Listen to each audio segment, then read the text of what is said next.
2013வது வருஷம் சவிதாஞ்சலி அப்படிங்கிற ப்ராஜெக்டில் எங்களுக்கு வீடு கட்டி தருவதாக சொல்லி அக்ரிமெண்ட் போட்டு 50 லட்சம் ரூபாய் பணம் வாங்கினாங்க. 13 வருஷம் ஆன பிறகும் இன்னைக்கு வரைக்கும் எங்களுக்கு வீடு கட்டித்தரல.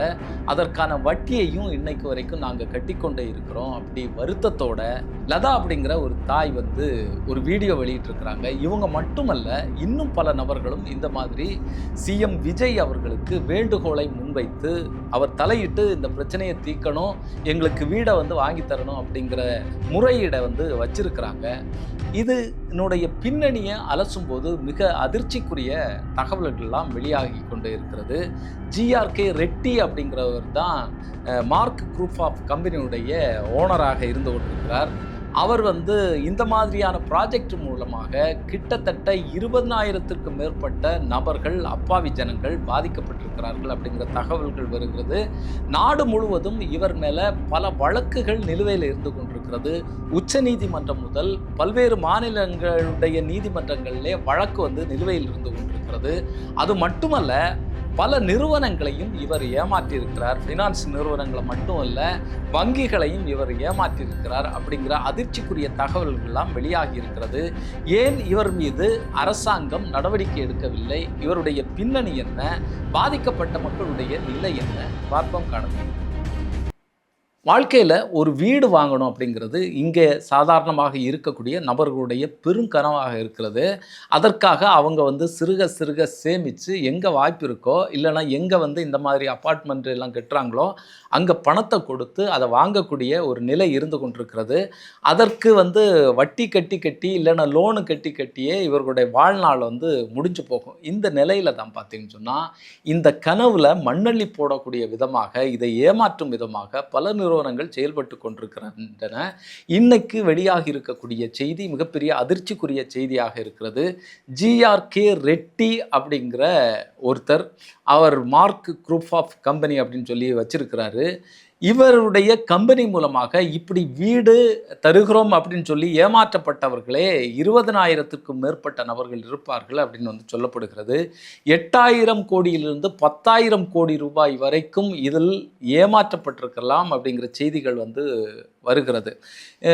லதா அப்படிங்கிற அந்த அம்மா இந்த வீடியோ வெளியிட்டிருக்கிறாங்க. அந்த வீடியோவில் அவங்க சொல்கிறது பார்த்தீங்கன்னு சொன்னால், எனது கணவருடைய கனவாக இருந்தது இப்படி ஒரு வீடு வாங்கணும் அப்படிங்கிறது. 13 வருஷத்துக்கு முன்னால் நானும் என்னுடைய கணவரும் சேர்ந்து தான் இந்த வீட்டுக்கு அட்வான்ஸ் கொடுத்தோம். ஆனால் இன்னைக்கு வரைக்கும் இந்த வீடு எங்களுக்கு கிடைக்கல. கடந்த 6 மாதத்துக்கு முன்னால் பார்த்தீங்கன்னு சொன்னால் என்னுடைய கணவர் இறந்து போனார் அப்படிங்கிற விஷயத்தை அவங்க சொல்கிறாங்க. அதாவது இதில் இருக்கக்கூடிய சிக்கல் பார்த்தீங்கன்னு சொன்னால், வீடு வாங்கிறது மட்டும் இல்லை. இப்போ 50 லட்சம் ரூபா கட்டியிருக்கிறாங்கன்னு சொன்னால், அதன் பிறகு இருக்கக்கூடிய பணத்தை லோனாக போடுவாங்க. எல்லாரும் கையில் பணம் வச்சுட்டு வீடு வாங்குறதில்ல. ஒரு குறிப்பிட்ட தொகையை கட்டுவாங்க. கட்டிட்டு பாக்கி தொகையை லோன் போட்டு அந்த நிறுவனத்துக்கே கொடுத்துருவாங்க. அப்படி பல நபர்கள் இந்த நிறுவனத்தினுடைய பேரில் லோன் வாங்கி அந்த நிறுவனத்துக்கு பணத்தை கட்டியிருக்கிறாங்க. இன்னைக்கு வரைக்கும் அந்த லோன் பணத்தை இவர்கள்லாம் கட்டிட்டு இருக்கிறாங்க. அப்போது நினச்சி பாருங்க, ஒரு வீடு கிடைக்கும், இல்லைனா வீடு கட்டி தருவாங்க அப்படிங்கிற விதத்தில் அக்ரிமெண்ட் போட்டு பணத்தை கட்டுறாங்க. அந்த வீடும் கிடைக்கல. ஆனால் அந்த வீட்டுக்காக வாங்கின லோனுக்கு இன்னைக்கு வரைக்கும் இந்த ஜனங்கள், அப்பாவி மக்கள் இந்த லோனை கட்டிட்டே இருக்கிறாங்க. எவ்வளோ பெரிய துர்பாக்கியமானது. 300 நபர்கள், இந்த சவிதாஞ்சலி ப்ராஜெக்டில் பாதிக்கப்பட்ட நபர்களில் 300 நபர்கள் வழக்கு தொடுத்திருக்கிறாங்க. இன்னைக்கு வரைக்கும் அதற்கு எந்த விதமான பதிலும் இல்லை. இவரை விசாரிக்கவில்லை. பாதிக்கப்பட்ட மக்களுக்கு இந்த தொகையை பெற்றுக் கொடுக்கல, இல்லைன்னா வீடு பெற்றுக் கொடுக்கல. சரி, இந்த ஜிஆர்கே ரெட்டி அப்படிங்கிறவர் யார் அப்படிங்கிறத சொன்னோம். இது மாதிரி பல ப்ராஜெக்ட் அவர் பண்ணியிருக்கிறாரு. பார்த்தீங்கன்னா 2013 செய்யூரில் சொர்ணபூமி ப்ராஜெக்ட் அப்படிங்கிற ஒரு ப்ராஜெக்ட், வீட்டு கட்டும் திட்டம். 7,200 வீடுகள் கட்டப்படுவதாக அங்கே அந்த ப்ராஜெக்ட். அதில் வெறும் 450 நபர்களுக்கு மட்டுமே வீடை கொடுத்துருக்குறாங்க. பல நபர்கள் இதில் வீட்டுக்காக பணம் கட்டியிருக்கிறாங்க. 2,000 நபர்கள் இதில் பாதிக்கப்பட்டிருக்கிறாங்க. இவர்களுக்கு பணமும் கொடுக்கல, வீடும் கொடுக்கல. அதுபோல் ஏற்கனவே சொன்ன சவிதாஞ்சலி ப்ராஜெக்டில் 722 குடும்பங்கள் பாதிக்கப்பட்டிருக்கிறாங்க. 300 குடும்பங்கள் வந்து இதில் வந்து வழக்கு தொடுத்திருக்கிறாங்க. இந்த ப்ராஜெக்டில் மட்டுமே 5000 கோடி ரூபாய் வந்து முறைகேடு நடந்திருப்பதாக வந்து சொல்கிறாங்க. அதுபோல் காஞ்சிபுரத்தில் பிருந்தாவனம் ப்ராஜெக்டு, அதில் 1848 வீடுகள் கட்டப்படுவதாக அந்த ப்ராஜெக்ட். இப்படி ஒரு பிரம்மாண்ட வகையில் இவங்க வந்து வீடுகளை கட்டி அதை விளம்பரப்படுத்தி விற்கிறது, ஏமாத்துறது, இந்த வேலைகள்லாம் நடந்துட்டுருக்கு. போதாக்குறைக்கு முக்கியமான டிவி சேனல்கள் எல்லாம் இந்த மார்க் குரூப் ஆஃப் கம்பெனியுடைய இந்த அப்பார்ட்மெண்ட்டுகள் பற்றிய விளம்பரங்கள்லாம் வந்திருக்கு. இந்த விளம்பரங்களை பார்த்து ஏமாறக்கூடிய இந்த நடுத்தர வர்க்கம் அப்படியே கொண்டு பணத்தை கொடுக்கறது. அந்த இதெல்லாம் பார்த்தோன்னே இந்த கோட்டு போட்டது இல்லைன்னா இவர்களுடைய வாய்ச்சாவடால்களை எல்லாம் பார்த்துட்டு போய் பணத்தை கொடுத்து ஏமாறக்கூடிய கதை வந்து தொடர்ந்து நடந்துட்டுருக்கு. அதுபோல் ஆயுஷ் அப்படிங்கிற ஒரு ப்ராஜெக்ட் செய்யூரில் 1300 அப்பார்ட்மெண்ட்டு, மகா உற்சவ் 1301 அப்பார்ட்மெண்ட்டு, இதுவும் செய்யூரில் தான். அப்போது வரிசையாக இவங்க வந்து இந்த ப்ராஜெக்டை கட்டிகிட்டே இருந்து ஏமாற்றக்கூடிய வேலையும் வந்து ஒரு பக்கம் வந்து நடந்துட்டுருக்கு. இந்த ஏமாற்று வந்து பார்த்திங்கன்னு சொன்னால் இந்த சாதாரணப்பட்ட நபர்களுக்கு மட்டுமல்ல, பல நிறுவனங்களையும் இவர் ஏமாற்றி இருக்கிறாரு அப்படிங்கிற அதிர்ச்சிக்குரிய விஷயங்கள்லாம் வெளியாகி இருக்கிறது. கிட்டத்தட்ட 1000 வழக்குகள் வந்து போடப்பட்டிருக்கு, 400 எஃப்ஐஆர் வந்து அதில் பதிவு பண்ணப்பட்டிருக்கு. ஆனால் அதற்கு என்ன பதில் அப்படிங்கிறது இன்னைக்கு வரைக்கும் தெரியலை. அதுபோல் பார்த்திங்கன்னு சொன்னால் கனரா பேங்கில் 200 கோடி ரூபாய் கடன் எடுத்திருக்கிறாங்க. அந்த கடன் வந்து கட்டலை. அது வந்து சிபிஐ வழக்கில் வந்து இருந்துகிட்ருக்கு. காரைக்கால் போர்ட்டு கட்டக்கூடிய விஷயத்தில் 2400 கோடி ரூபாய் கடன் வாங்கினது, அதை திருப்பி செலுத்தலை. இந்த போர்ட்டு பார்த்திங்கன்னு சொன்னால் அதானி கைக்கு மாறிடுச்சு அப்படிங்கிற ஒரு விஷயம் இருக்குது. அதுபோல் ஐசிஐசிஐ, எல்என்டி ஃபைனான்ஸு, ஸ்ரீராம் ஃபைனான்ஸு, டேரா, Ahmedabad bank, state bank of Hyderabad, south Indian bank, மொரீஷியஸில் இருக்கக்கூடிய ஒரு பேங்கு, இப்படி பல ஃபைனான்ஸ் நிறுவனங்கள்லையும் வந்து இவங்க வந்து கடன் வாங்கியிருக்கிறாங்க. அது முறையாக வந்து கட்டப்படலை. ஏகப்பட்ட வழக்குகள் வந்து இவருடைய பேரில் வந்து இருக்குது. பணம் வாங்கிட்டு ஏமாத்துனது மட்டும் இல்லை, இதில் பார்த்திங்கன்னா தமிழ்நாடு அரசே வந்து இவர் மீது வழக்கு போட்டிருக்கு. ஒரு அரசாங்கமே இவர் மீது வழக்கு போட்டிருக்கு. ஆனாலும் அதற்கான எந்த பதிலும் இன்னும் வரலன்னு சொன்னால் எந்த அளவுக்கு செல்வாக்கான நபராக இவர் இருப்பார் அப்படிங்கிறத நமக்கு பார்த்தா வந்து தெரியும். பணம் வாங்கி கொண்டு ஏமாற்றியதாக 137 வழக்குகள் சென்னை உயர்நீதிமன்றத்தில் மட்டுமே வந்து இருக்கு. அதுபோல் கொல்கத்தா உயர்நீதிமன்றத்தில் 47 வழக்குகள் இருக்கிறது. பல நிறுவனங்கள் வழக்கு தொடுத்திருக்கு. சென்னை சிட்டி சிவில் கோர்ட்டில் நிறைய வழக்குகள் வந்து இருக்குது. மார்க் குரூப் ஆஃப் கம்பெனிக்கும் ஃபிடன் டிபார்ட்மெண்ட் அப்படிங்கிற ஒரு நிறுவனத்துக்கும் இடையே வந்து வழக்கு நிலுவையில் இருக்குது.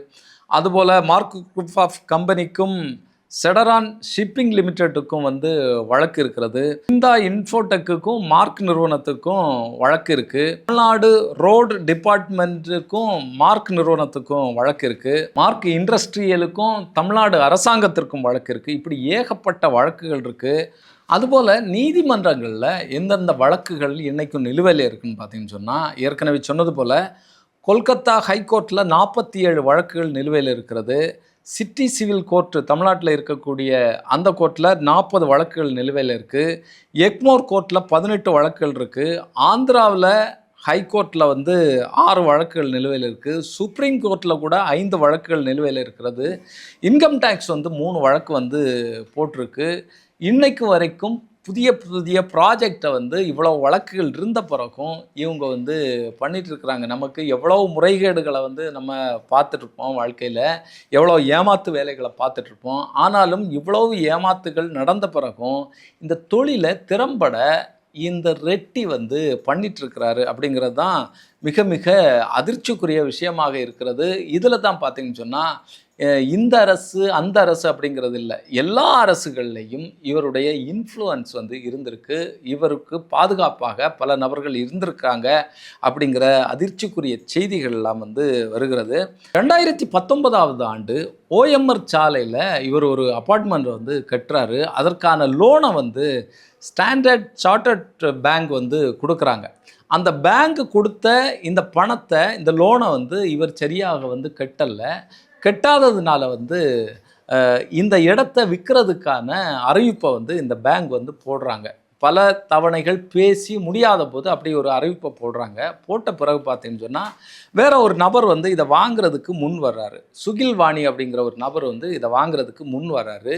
முன் வந்தது தெரிந்த உடனேயே இவர் வந்து நீங்கள் பேங்குக்கு போக வேண்டாம் அப்படின்னு சொல்லி பேரம் பேசி ரெட்டி வந்து தனியாக அழைத்து இவர்கிட்ட வந்து பேரம் பேசி இந்த இடத்த வந்து விற்கிறாரு. 52 கோடி ரூபாய்க்கு இந்த இடம் வந்து விற்கப்படுகிறது.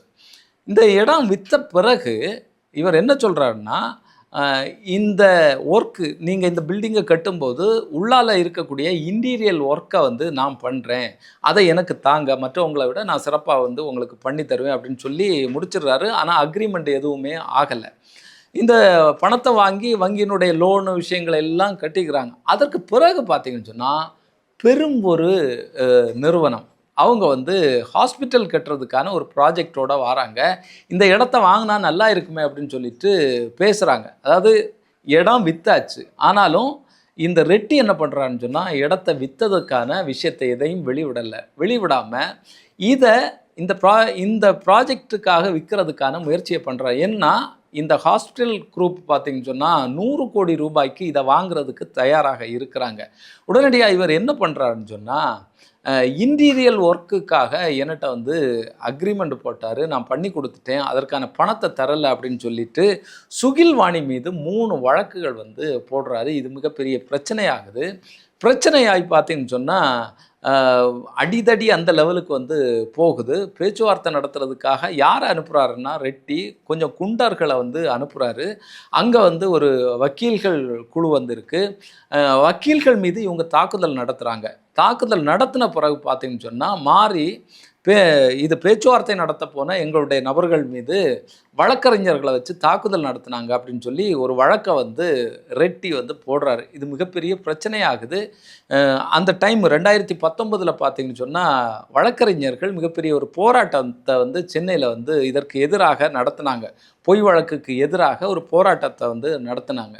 அப்போது எந்த அளவிற்கு இவர்கள் வந்து இந்த நபர் வந்து செல்வாக்கான நபராக இருக்கிறார். இவ்வளவு வழக்குகள் இருந்த பிறகும், இவ்வளவு புகார்கள் இருந்த பிறகும், இவ்வளவு முறைகேடுகள் இவர் பண்ணியிருக்கார் அப்படின்னு தெரிஞ்ச பிறகும் இவரை வந்து பாதுகாக்கக்கூடிய வேலையை பல அரசியல்வாதிகளும் வந்து செஞ்சிட்ருக்குறாங்க.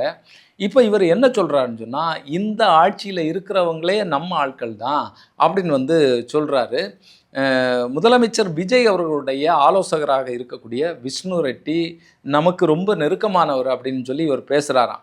இன்னொன்று பார்த்தீங்கன்னு சொன்னால் உயர்கல்வித்துறை அமைச்சர் விஸ்வநாதன் வந்து அவரும் நமக்கு வேண்டப்பட்ட ஆள் தான், நீங்கள் எங்கே வேணாலும் போய் புகார் கொடுங்க அப்படின்னு சொல்லிட்டு இவருக்கு எதிராக புகார் கொடுக்கக்கூடிய நபர்கள்ட்ட வந்து இவர் வந்து பேசிகிட்டு இருக்கிறார். ஏற்கனவே வந்து இடி ரைடெல்லாம் வந்த நபர், அதாவது 2025 செப்டம்பர் 19 பார்த்தீங்கன்னு சொன்னால் 10 இடங்களில் இடி ரைடு வந்து நடந்திருக்கு. 200 கோடி ரூபாய் முறைகேடாக சம்பாதித்தது விஷயமாக இடி ரைடு நடந்திருக்கு. ஆந்திரா உட்பட தமிழ்நாடு உட்பட 10 இடங்களில் இந்த இடி ரைடு வந்து நடந்துட்டுருக்கு. இவ்வளவு பெரிய ஊழலை, இவ்வளோ பெரிய முறைகேடை பண்ண இந்த நபர் ஜாம்னு இப்போ இருந்துட்டுருக்கிறாரு. இப்போ பார்த்தீங்கன்னு சொன்னால் இப்போது பல நபர்களும் தங்களுக்கு இழைக்கப்பட்ட இந்த அநீதிக்கு எதிராக களத்தில் வந்துட்டு இருக்கிறாங்க. முதலமைச்சர் விஜய் அவர்களை நம்பி அவர்கள் இந்த வீடியோக்கள்லாம் வெளியிட்டிருக்கிறாங்க. தமிழக அரசு இதில் என்ன முடிவெடுக்கும்? தனிப்பட்ட முறையில் விஜய் அவர்கள் இதில் வந்து ஒரு இன்ட்ரெஸ்ட் எடுத்து இந்த பிரச்சனைகளை தீர்த்து வைப்பாரா? சாதாரண மக்களுடைய இந்த வலிகளை தீர்க்கக்கூடிய வேலையை முதலமைச்சர் செய்வாரா? தாவைக்க அரசு செய்யுமா? அப்படிங்கிறது தான் நம்முடைய கேள்வியாக இருந்து கொண்டிருக்கிறது. இன்னொரு காணொளி சந்திப்போம். அதுவரை நன்றி, வணக்கம்.